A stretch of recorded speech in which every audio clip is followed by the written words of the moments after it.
Plastic bollards nga gigamit nga lane separator ug bike lane sa usa ka bahin sa Mandaue City temporaryong gipanghipos una. Ngano ka? Sa nato sa report ni Nico Sereno.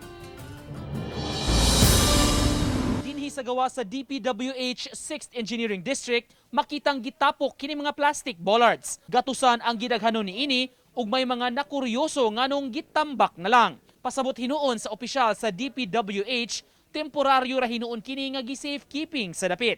Gipanangtang ang mga bollards kay padayon ng asphalting project sa maong kalsada. Ang maong mga bollards iya sa Mandaue City o gibutang sa unahang bahin paingon sa U-turn slot ilawom sa bridge. Separator sa atong lane kay nata U-turn slot.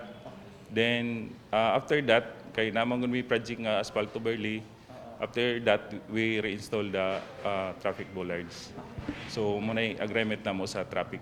So temporary gibutang na din. Ibalik ra hinuon pagtaod ang mga bollards human sa pagtrabaho sa kalsada. After that kung ma-final na so i-reinstall na po na magbalik ang bollard.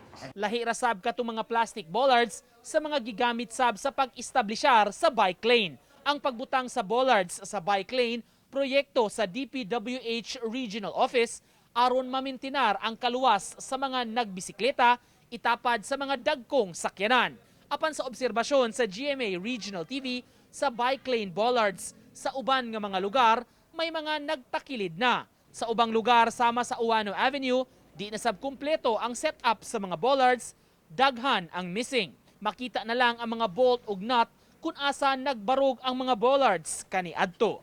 Uban ni Godfrey Relien, Nico Sereno, Balitang Bisdak.